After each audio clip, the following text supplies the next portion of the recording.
Amigos, boa tarde a todos. Muita paz e que Jesus nos abençoe agora e sempre. Devo confessar que eu já estava com bastante saudades daqui do Sheila. Há muito tempo que eu não venho aqui.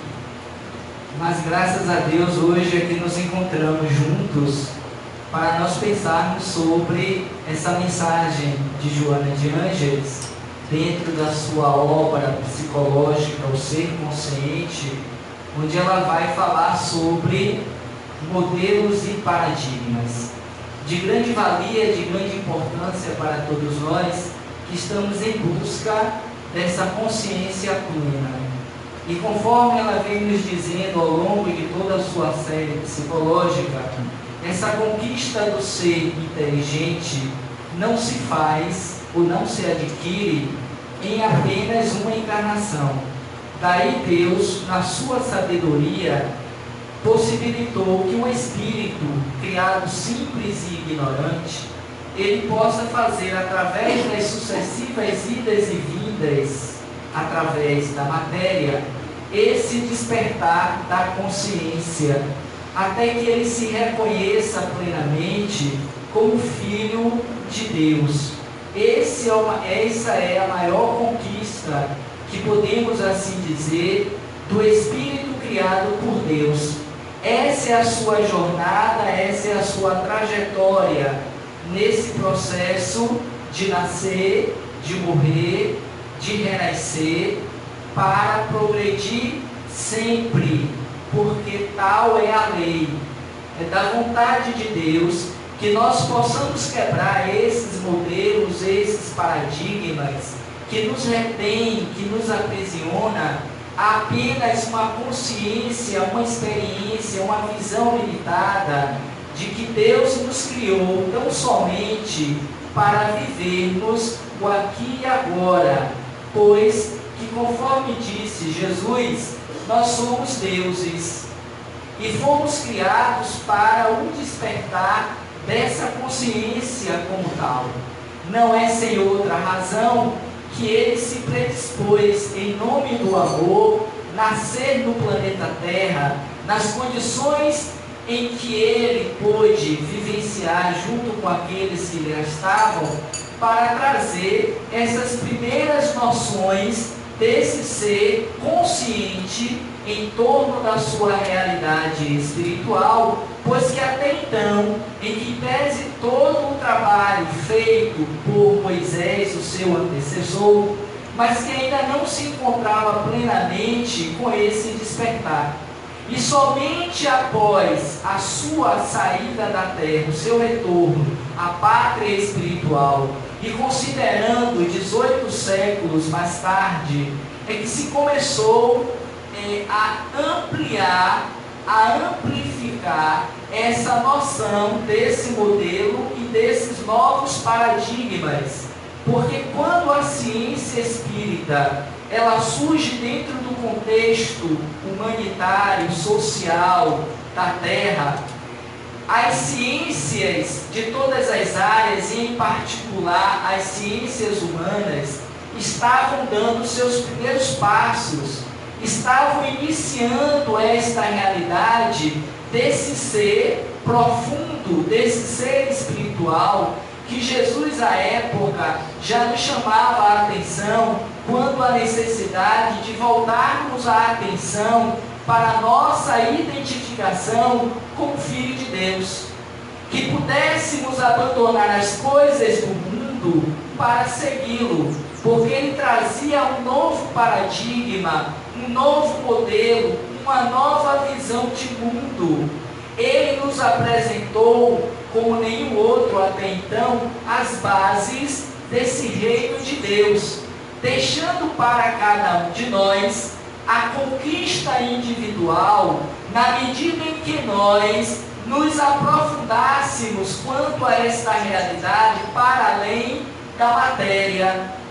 Daí o belo diálogo tão conhecido por todos nós entre ele, Jesus, e o jovem rico, no qual ele vai propor a este que abandonasse tudo o que ele tinha para segui-lo, pois que a partir dali, Jesus iria propor a ele uma nova visão, uma nova realidade que até então, em que pese ter iniciado nas coisas de Deus, na palavra de Deus, mas ainda não tinha uma plena consciência desta realidade, até porque não se falava em psicologia, não se falava nesta realidade trina do espírito, do perispírito, do corpo físico. Vivíamos a época tão somente para a constituição de uma realidade imediata, primária, de uma sobrevivência no corpo físico, quando muito da vivência das leis de Deus, mas muito ao pé da letra, que mata, do que propriamente do Espírito que vivifica. Jesus tinha esta compreensão e esse entendimento a ponto de fazer com que deixasse que somente através do tempo, das reencarnações, nós pudéssemos despertar esse homem ou esse ser psicologicamente maduro, emocionalmente capaz do enfrentamento da sua realidade humana e espiritual, para fazer frente a esses muitos desafios da vida. Daí porque, igualmente, em uma das suas obras da série psicológica, ela intitular como sendo Vida, Desafios e Soluções. E para que a gente consiga vencer esses desafios que a vida a todo instante nos impõe, para que nós cresçamos, para que nós nos desenvolvamos, é preciso ter uma visão para além do imediato, do corporal, das sensações primárias, pois enquanto estamos atuando do umbigo para baixo, conforme ela também vai considerar em uma das suas mensagens, nós ficaremos retidos a conquistas das coisas materiais, fazendo com que esse padrão, esse paradigma, esse modelo de que viver bem é o único objetivo do homem na Terra. Nascer, crescer, se desenvolver, conquistar as coisas do mundo e simplesmente esperar que a morte nos tome e que voltemos, para aqueles que acreditam, para o céu ou para o inferno, quando, para os materialistas, simplesmente tudo se acabe, pois que para muitos hoje ainda se tem esta visão de que não existe algo que sobreviva após a morte do corpo físico. Então, sapientemente, Jesus aguardou quando propôs que haveria de vir um novo Consolador para nos apresentar esta realidade, a fim de que nós nos descobríssemos como tal, espíritos imortais.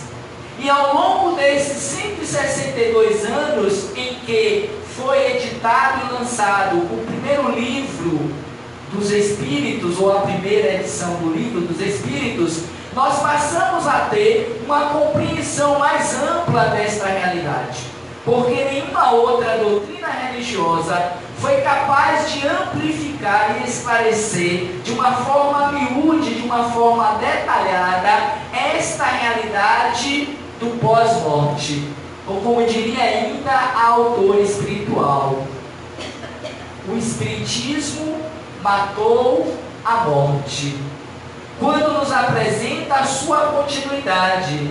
E mais do que isso, ela vem nos dizer que tal como se vive no corpo, estende-se para uma realidade espiritual. E que a felicidade ou a infelicidade é mediante a conquista de cada um de nós. Pois, conforme disse o maior psicoterapeuta da humanidade, a cada um segundo as suas obras. E é preciso que nós nos identifiquemos com esses ensinos, com essas informações, porque mais cedo ou mais tarde seremos nós que estaremos voltando à pátria espiritual, nos reencontrando com a nossa realidade material ou espiritual, possibilitando nos identificar com a nossa própria essência de filhos de Deus, ou simplesmente espíritos imortais. Mas de que maneira? Com que aquisições? Com quais virtudes? De que maneira nos apresentaremos à nossa própria consciência no mundo espiritual?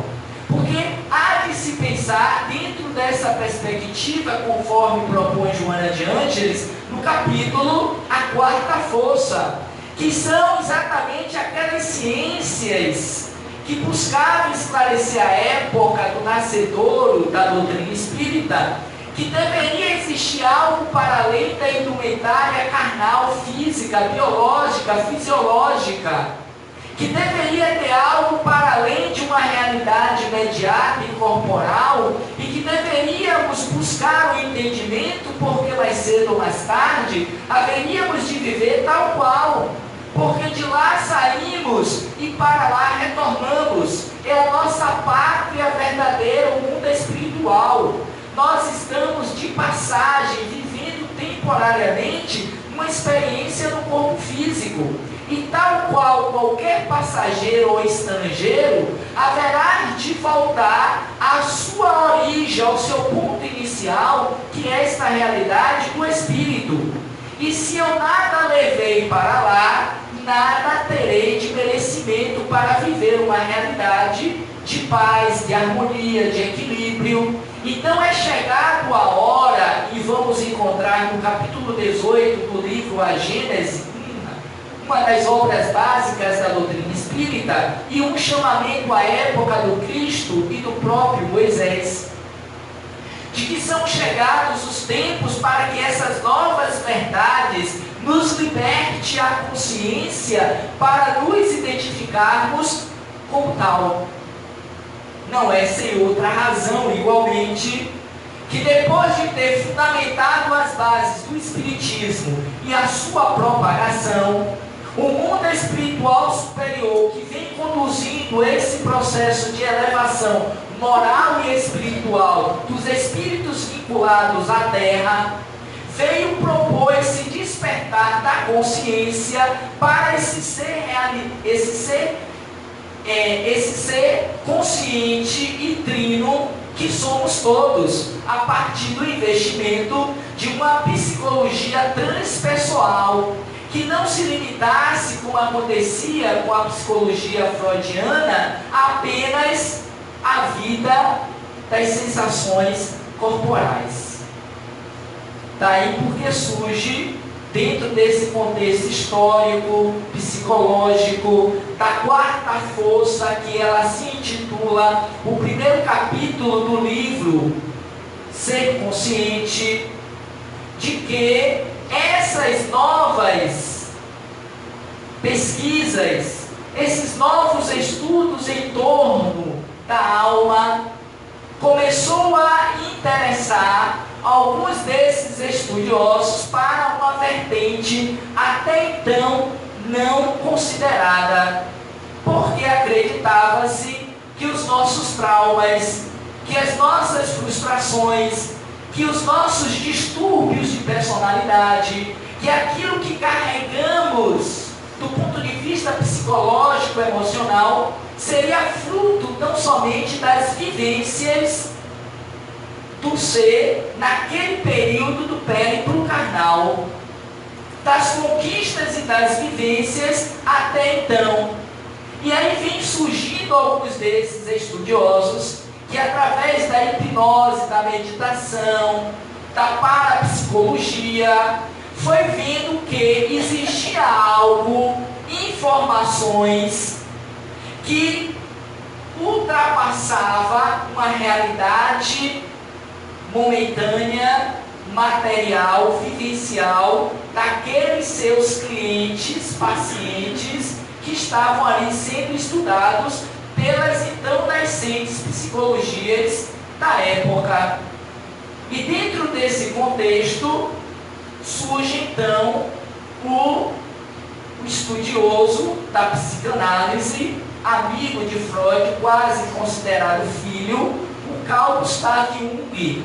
que nasceu, encarnou com esta missão, com esse papel de amplificar os conceitos trazidos até então aceitos pela psicanálise freudiana, que considerava que esses processos estavam diretamente vinculados tão apenas às questões da sexualidade, em que pese que muitos desses conflitos, muitos desses processos têm a ver com os nossos relacionamentos construídos na parentela familiar, carnal, e que tem uma sobrelevância, um impacto considerável nas questões da sexualidade. Mas que não era tão somente nesse sentido.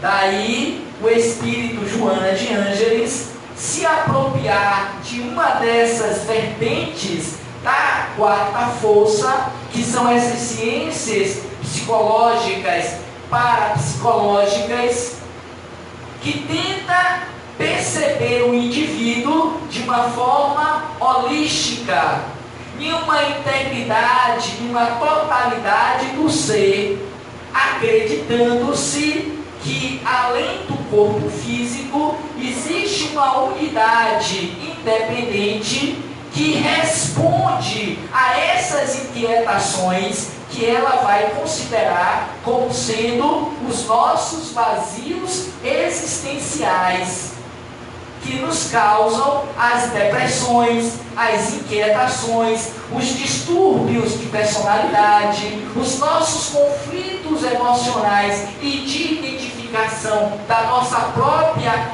instrumentalidade física. Porque somente a partir desta perspectiva é que se pode abrir um divisor de águas, porque dentro desses espaços terapêuticos, muitos desses pacientes eram levados para uma experiência para além da sua atual encarnação, pela chamada hipnose, em que eles traziam experiências, vivências, informações que, quando pesquisadas pelos estudiosos, tinha-se a comprovação da veracidade delas, considerando que aqueles que as traziam não tinham contato, ou não tiveram contato com tais realidades. E aí vieram uma série de estudos e pesquisadores voltados para esta realidade. Com isso, pouco a pouco, esses modelos, até então instituídos, tomados como tradicionais, esses paradigmas foram sendo pouco a pouco quebrados. Lembrando que com o apoio e a contribuição dos ensinos dos espíritos trazidos por Allan Kardec, que igualmente é uma força dentro desta área da quarta força, no quesito psicológico, no quesito de compreensão dessas verdades, muito contribuiu para o que hoje nós temos. Então não podemos, por exemplo, falar desse ser consciente, aquele que está integrado dentro das leis de Deus, conforme prenunciou os Espíritos a Kardec, que elas se encontram dentro de cada um de nós, essas leis, na consciência, e esse despertar delas demanda tempo, investimento, autoconhecimento. Passamos nós espíritas e aqueles curiosos por essas informações a se permitirem a fazer esse estudo voltado para uma realidade psicológica. E hoje nós temos uma série de casas espíritas, uma série de universidades que estão pesquisando, acreditem, que estão tendo como base de ensino de cadeiras de universidades as teorias propostas pela doutrina espírita, em particular dentro da série psicológica de Joana de Ângeles. Ou seja, nós estamos, na verdade, dentro de uma academia espiritual, porque as academias convencionais, elas também estudam as obras psicológicas de Joana de Ângeles. E nós temos aqui entre nós, e quão poucos são aqueles que se permitem a essa investigação, para saírem desses modelos estruturados pela mente, de que na vida deve-se apenas viver bem. E viver bem dentro desse modelo paradigmático é você ter tudo, estar satisfeito com tudo, é você estar no poder, é você não ter problema, é você ter uma visão deturpada do que significa ser um ser feliz. Isso é viver bem. Mas dentro da visão psicológica do espírito Joana de Ângeles, é bem viver. E bem viver significa ter consciência das suas demandas reencarnatórias. É enfrentar aquilo que nós viemos para tal. É a gente se dar conta da nossa identificação, lutando para sair desta experiência física melhor do que quando adentramos a ela.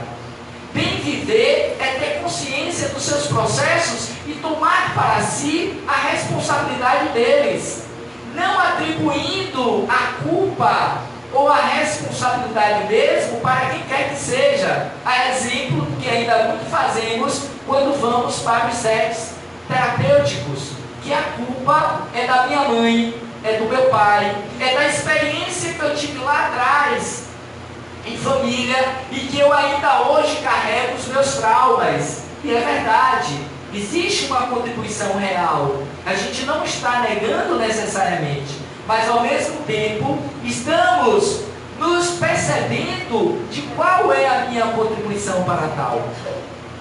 O que eu fiz para merecer tal experiência nesse reduto familiar? É preciso que eu me identifique com ela para não passar pela experiência em um estado depressivo, em um estado desmotivador, em um estado de revolta, de não aceitação. Eu vim resolver, como vai dizer Elizabeth Kubler-Ross, eu vim para resolver as questões que ficaram não resolvidas. E é interessante que ela tem um livro em que ela vai tratar dessa questão, os segredos da vida. Quem puder adquirir ou baixar em PDF, que o façam, porque é bem interessante que ela vai tratar dessa questão. Estamos na vida para resolver as nossas questões inacabadas. E somente um ser consciente, ou como ela vai dizer na mensagem seguinte, provavelmente já trabalhada aqui nas doutrinárias, o amadurecimento do homem, deixa eu ver para ser bem correto, ela vai chamar de um homem psicologicamente maduro, é o que nos falta. E esta nova sociedade que há de vir, dentro de que é chegado esses novos tempos, é para tal. Esse novo homem que Jesus considerou como sendo um homem de bem, é aquele exatamente que vai estar psicologicamente no enfrentamento das suas demandas não acabadas. Porque aqui não é um processo apenas de bem-estar, de prazer, de férias, de alegria tão somente, mas fazer isso de uma forma ativa, resignada, buscando ser feliz dentro daquilo que se é possível, dentro de uma realidade de mundo de provas e de expiações. Porque os espíritos já consideram, não teremos de fato uma felicidade absoluta no nosso planeta.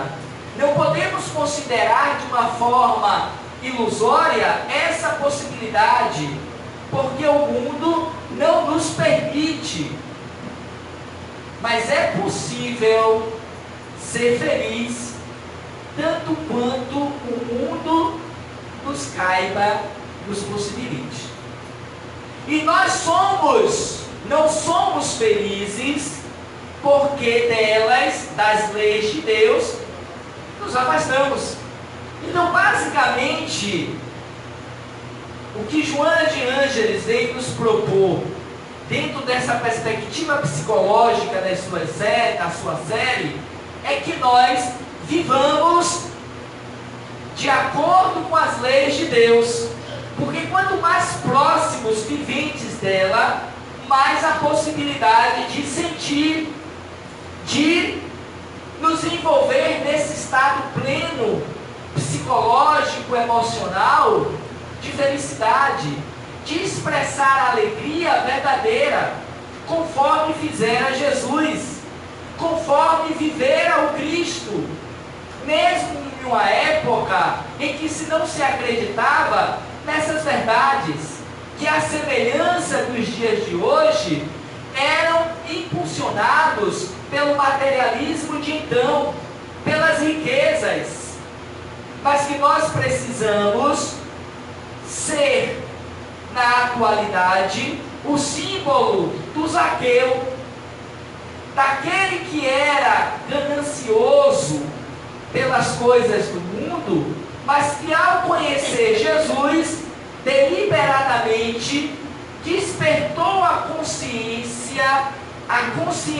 luziu, e ele então, por escolha, por identificação daquela proposta, ele preferiu abdicar de todos os seus bens, tendo a consciência de devolver 4 vezes mais a cada um daqueles que ele havia sonegado, que ele havia abusado, e seguiu Jesus.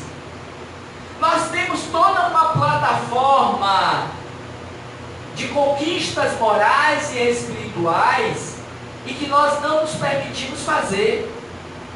Temos todo um conteúdo doutrinário, acadêmico dentro das nossas casas, das nossas prateleiras, bibliotecas, livrarias, mas não as compostamos, não as aprofundamos, não fazemos dela o nosso roteiro de vida para bem vivermos. Porque o que ainda hoje fazemos, com as suas raras exceções, é estar pedindo a Deus, aos Espíritos, que resolvam os nossos problemas. Os tratamentos que nós recorremos às casas espíritas, na maioria das vezes, é para nos livrar do incômodo, dos problemas, para estarmos supostamente saudáveis.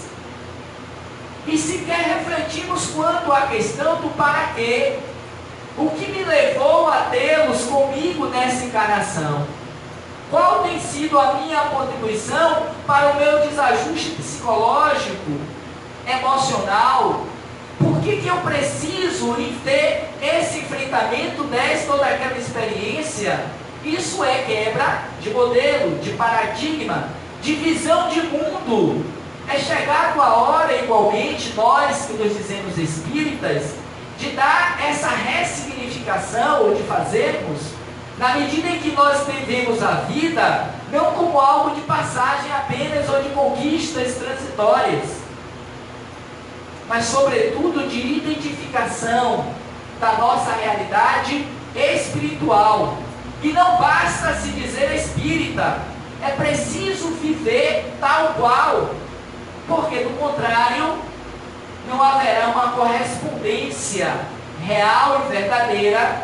E quando chegamos do outro lado da vida, que retornamos à unidade original, percebemos que em que pese o tempo do corpo, mas pouco o aproveitamento. Não conseguimos sublimar, superar metade daquilo que eu precisava ter feito na encarnação. Aí vem o arrependimento, a consciência de culpa e um desejo secreto de querer retornar para refazer o caminho, mas que nem sempre, por conta dos créditos, dos talentos não multiplicados, nós ficamos impactados. E quando dá nova oportunidade no corpo, voltamos a ele, trazendo toda a carga emocional, psicológica, das inquietações, das experiências transatas. Nesse particular, ela vai considerar, antes de vermos propriamente as questões do modelos e paradigmas, ela vai considerar, quanto do tema o homem psicologicamente maduro, o seguinte: só o primeiro parágrafo. Vejamos. O ser humano é o mais alto investimento da vida. Todo o caminho que o princípio inteligente do universo fez foi para chegar a esta nossa condição humanoide, reino nominal, porque aí está o maior investimento da vida, em que pese que ainda não é o fim, mas é a partir de então que nós passamos a ter consciência, que é uma conquista do princípio inteligente quando atinge o reino nominal. Eclode, torna-se o ser inteligente da criação e, como tal, passa a ser responsável por aquilo que faz. Ou seja, a sua jornada, a partir de agora, Robson, é por conta de você mesmo. Você é livre para fazer, mas igualmente é responsável por tudo o que fizer. Terás as escolhas de enterrar o talento, as oportunidades, os recursos que a vida a todo instante lhe oferece para o seu crescimento, para o seu desenvolvimento, para a sua unificação com Cristo, com Deus, melhor dizendo. Mas você pode enterrar as oportunidades. Como você pode igualmente multiplicar por mais 2, por mais 4, por mais 8, a depender do seu empenho, da sua coragem, da sua força de vontade para tal. E quanto mais você se propõe a esse movimento de elevação, mais os Espíritos estarão ao seu lado, cooperando, ajudando, motivando, vai estar ampliando as possibilidades de entendimentos da lei. E com isso, eu erro menos. E com isso, eu passo a ser mais responsável pelas minhas escolhas. Eu me torno um Paulo de Tarso, que depois de ter feito esse caminho, desse despertar do ser consciente que existia nele, ele foi capaz de dizer que todas as conta do livre-arbítrio, da liberdade de escolha, mas ele já tinha a consciência de que nem tudo lhe convinha, de que nem tudo podia, porquanto sabia ele que teria de volta, na mesma intensidade, no mesmo grau de ação e correspondência, os seus atos. É como disse o próprio Cristo, que também falou igualmente: a semeadura é livre, mas a colheita é obrigatória. E eu preciso pensar a cada momento que eu levanto, a cada momento em que eu vou dormir, o que eu tenho feito das minhas escolhas. Quais são elas? Como eu estou lidando com esse patrimônio inalienável do Espírito? Liberdade de escolha. É a 8ª, a 9ª, não me recordo, me parece que é a 9ª lei das leis morais.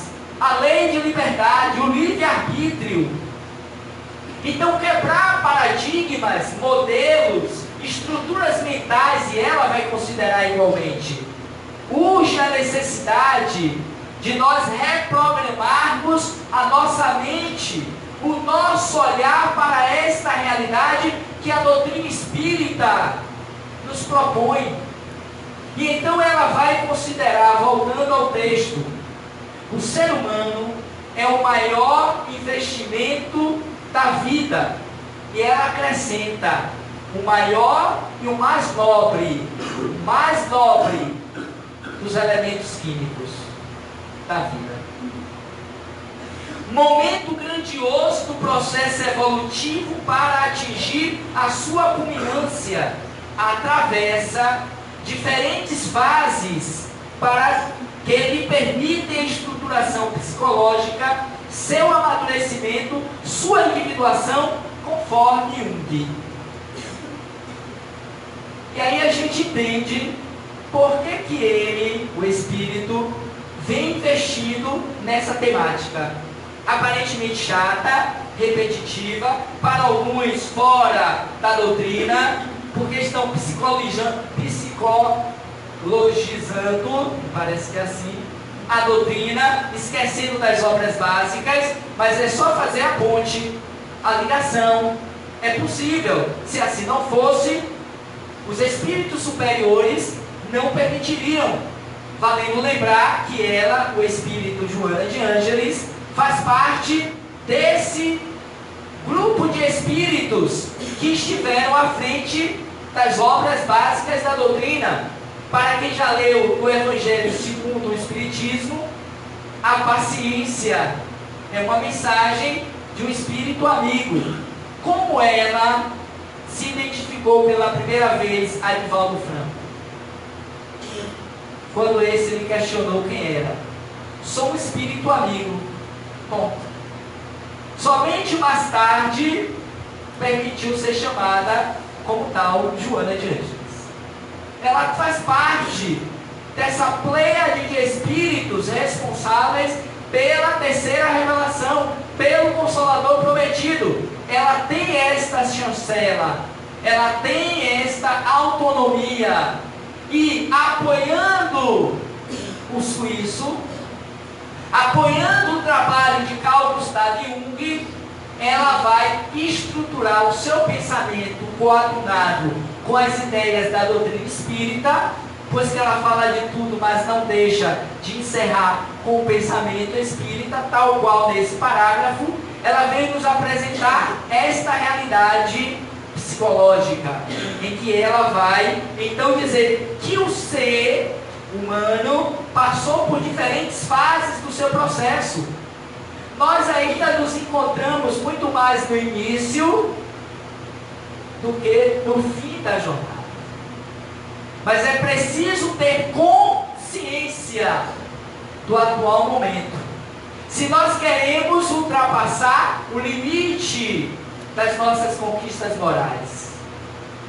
Sem contar que antes de chegarmos a este reino, precisamos vencer os seus anteriores. O mineral, o vegetal, o animal. Em cada uma dessas multimilenares experiências, nós fomos amadurecendo psicologicamente. Acreditem nisso. E somente a doutrina espírita, para melhor nos esclarecer sobre esta tese da evolução através dos reinos, desta mônada, desse princípio elementar que Deus cria e juntamente com a matéria lança as experiências nessas idas e vindas, para chegarmos ao que somos. Não é lá grande coisa, de verdade, há de se dizer.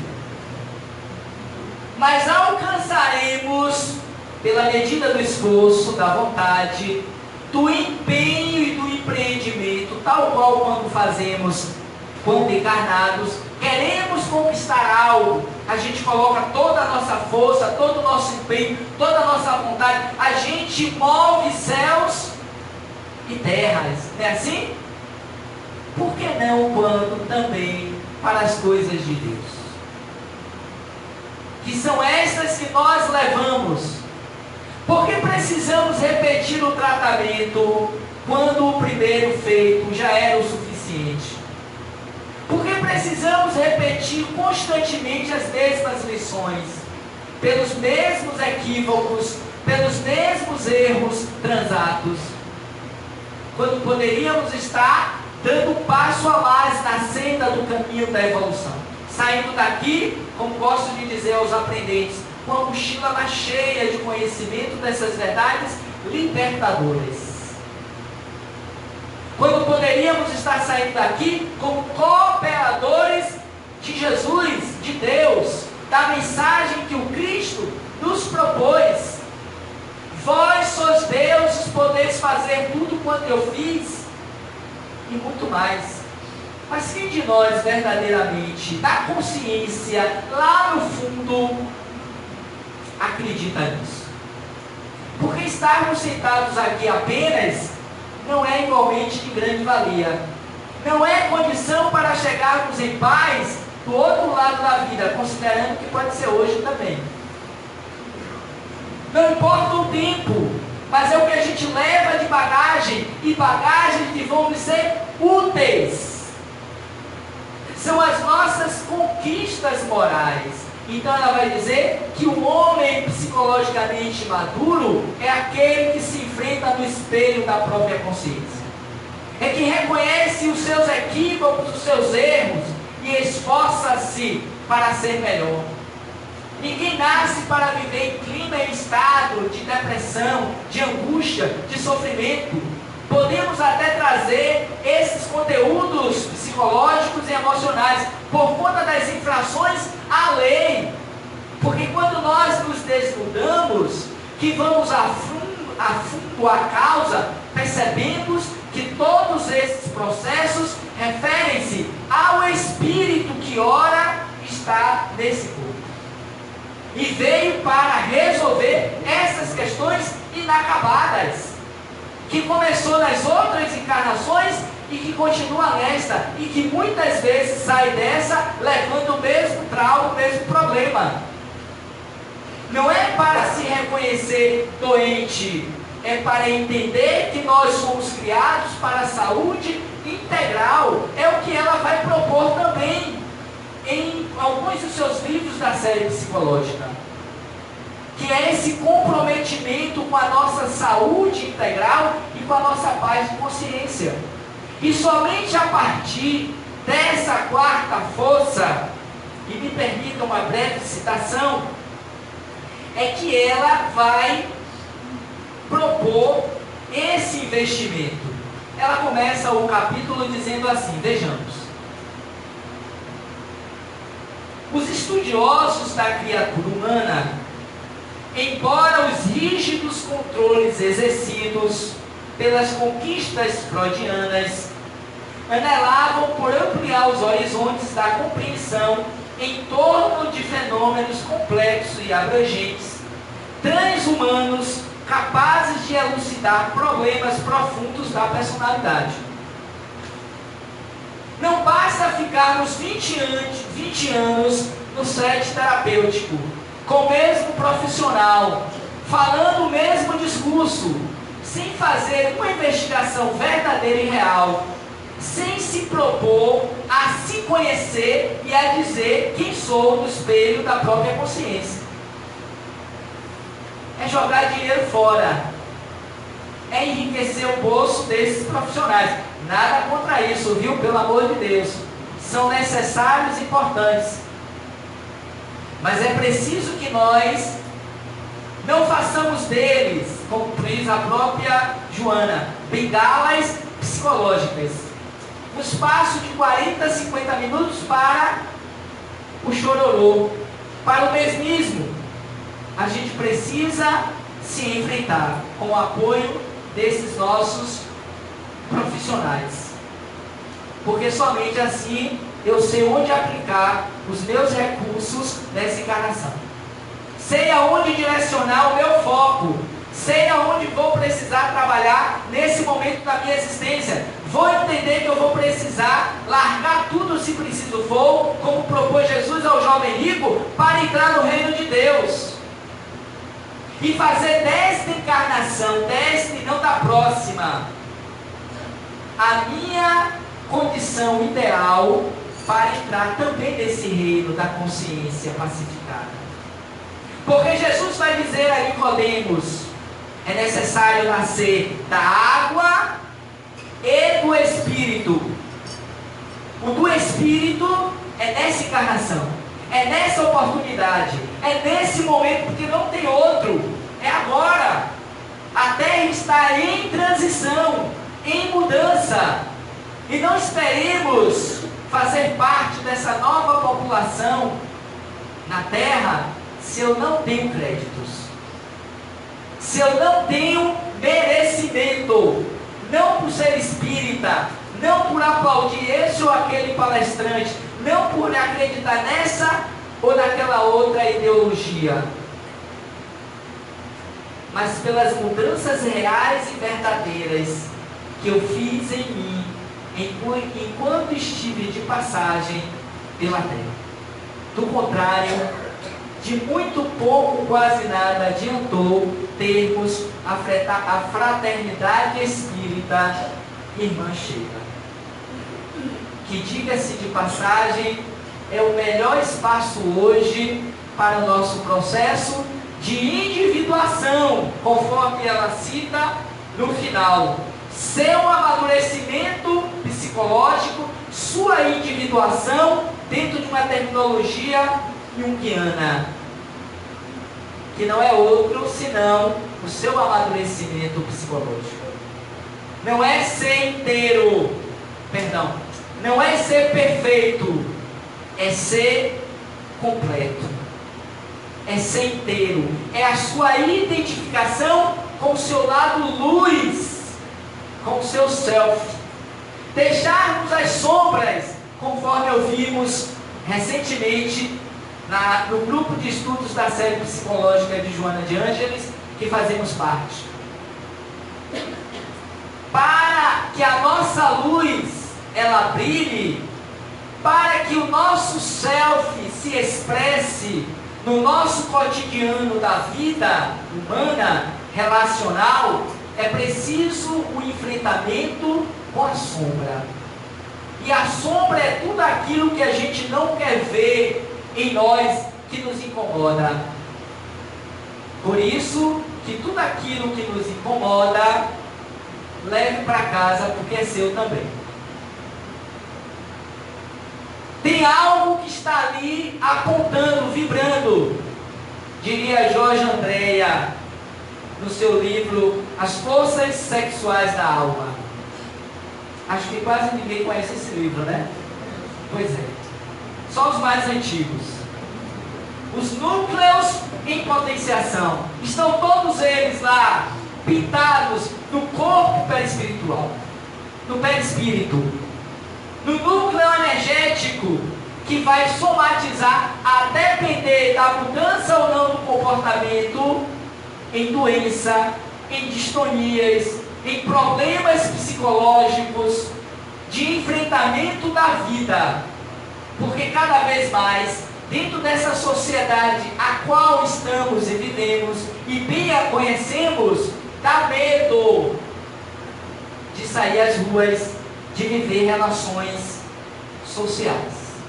Estamos cada vez mais nos trancafiando dentro de nossas casas e dentro de nós mesmos. E com os comodismos da tecnologia, já não precisa ir mais no cinema, no shopping. Já não precisa ir mais à churrascaria ou ainda à pizzaria. Não precisa mais ir em uma livraria, porque tudo é delivery. Tudo a gente liga e chega, e já com a máquina do cartão, e às vezes já com a própria conta só para passar a senha. Pelos avanços tecnológicos. Quando poderíamos ter mais tempo, beleza, ótimo, boas conquistas. É mais tempo que sobra para quê? Para me conhecer. E o que a gente faz?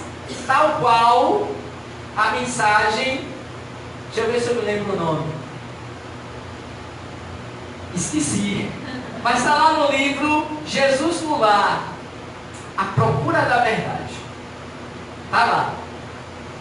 Quando a porta que chega, a mensageira de Deus, depois de tanto apelo daquele pedinte, lhe chega em forma de luz, e que ele reconhece as suas próprias sombras, as doenças, como sendo o causador da sua própria, do próprio mau cheiro que exalava na furna em que ele se encontrava, e que a porta se abria, irmã Sheila, a porta que se abria para nos libertar, o que a gente faz? Corre com medo de nós mesmos e nos chafurdamos em furnas mais escuras. Dá uma passada lá e dá uma lida dessa mensagem, Em Busca da Verdade, do espírito Neolúcio, por Chico Xavier. Jesus no lar. Obrigado. Pois é.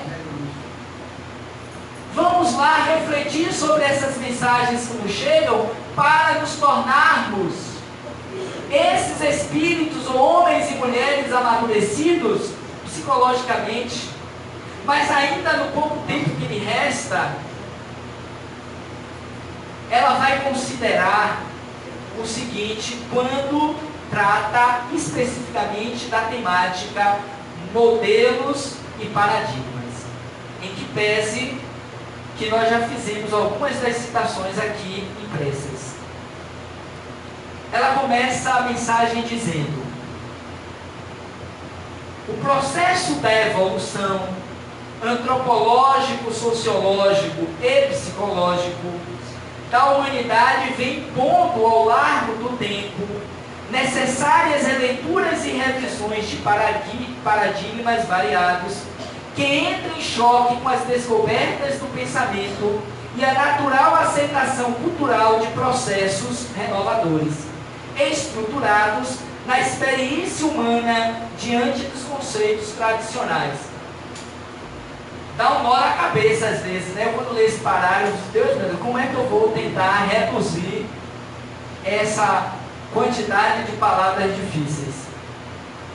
Basicamente, a gente poderia considerar que a cada período de tempo evolutivo, a humanidade recebe dada quantidade de informações que vem auxiliar no processo de mudança, de evolução do pensamento.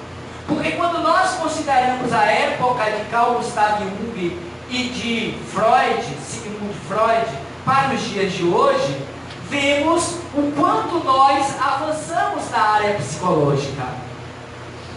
O quanto nós conseguimos nos identificar com essa quarta força, com a parapsicologia. Quanto que a doutrina espírita em 162 anos vem contribuindo para esse despertar desta consciência do ser consciente na Terra. Porque fizemos releituras, é o papel da ciência. Por que a doutrina espírita se molda dentro de uma estrutura de ciência? Porque ela acompanha, ela pesquisa, ela observa, ela analisa, ela tem todo um embasamento teórico, filosófico, capaz de responder às nossas inquietações mais íntimas. Quem somos? Qual a nossa natureza? De onde viemos? Para onde vamos? O que estamos fazendo na Terra? São questões enigmáticas que atravessaram os séculos, as eras, mas que hoje a doutrina espírita claramente amplia a nossa noção do porquê, do para quê, do que estamos fazendo aqui. Mas é preciso que essas releituras saiam, mudem a ideia do céu, do inferno e tudo quanto compõe esta realidade, precisam ser ressignificadas, mudadas. Então ela vem, através desse processo, nos trazendo inúmeras considerações importantes. E aí ela vem, como consequência, o estudo e a observação imparciais dos fenômenos anímicos e mediúnicos não mais se submetem aos modelos estreitos da psicologia tradicional, tornando-se urgentes a adoção do comportamento transpessoal, face à sua abrangência no que diz respeito ao homem integral. Vale lembrar que o Homem Integral, que é um livro da série psicológica, me parece o segundo, vai nos propor isso. O homem integral é aquele que está no mundo, vivendo demandas do mundo moderno, mas sem perder a linha de compreensão, de raciocínio quanto à sua identidade espiritual.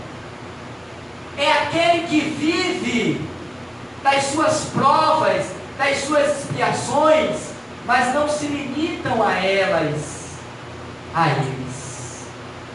Os enfrentam e se vinculam a Deus para adquirir força, coragem para vencer a si mesmo.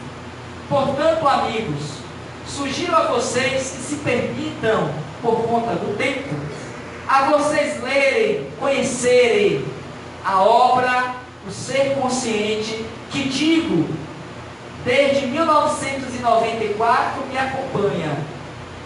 E digo que é o livro mais psicologicamente estruturado pela mentora espiritual de Divaldo. E que a gente pode fazer uma releitura de nós mesmos, se nós quisermos. Mas antes da conclusão, ainda 2 pontos que eu gostaria de ter com vocês. Apresentar esse livro para quem não conhece, em que ele vai tratar sobre elucidações psicológicas à luz do Espiritismo. É um livro organizado por algumas pessoas que pegaram temas das obras psicológicas de Joana de Ângeles e remeteram desse livro. E há um em particular que é o Homem Consciente, em que ela vai considerar também no livro Ser Consciente, lá no capítulo 10, o seguinte, rapidinho. Ser consciente significa estar desperto, responsável, não arrogante, não submisso, livre de algemas, liberado do passado e do futuro, porque está focado no presente. Cada momento atual é magno na vida do homem consciente e tudo quanto se propõe realiza, em vez de tornar-se desafio, é um estímulo ao prosseguimento tranquilo da iluminação interior. Quanto mais consciente e despertos, mais a iluminação interior se faz em nós. Usa a inteligência e aplica o sentimento em perfeita interação, avançando sempre, sem recuos nem amarguras. Certamente, experimenta as contingências da vida social, dos prejuízos políticos, das injunções do corpo, sem que tais ocorrências o desanimem ou infelicitem. Conscientes desses fenômenos, mas se afervora na busca da harmonia, conquistando novas áreas que antes permaneciam desconhecidas. Harmonizando aspirações e lutas, buscas e realizações, o homem consciente, concluindo, vive integralmente todos os momentos, todas as ações, todos os sentimentos e todas as aspirações. Deu? É fácil? Pois é, podemos começar hoje, mediante essa proposta da quebra dos nossos modelos e paradigmas. Se quiserem conhecer mais, leiam o capítulo 5 do livro Ser Consciente, que vocês encontrarão isso e tudo mais. 30 segundos me permitam.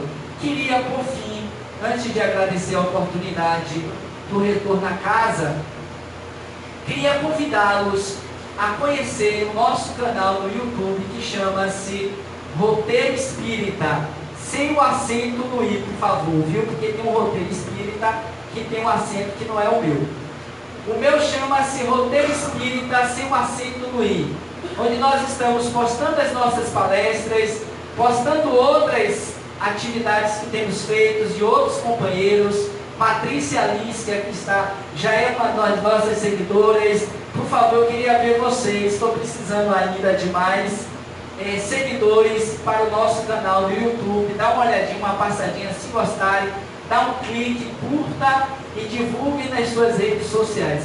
Vão estar nos ajudando muito e se tornando mais conscientes dentro desse processo de iluminação interior. No mais, muita paz, muito obrigado e até uma próxima oportunidade.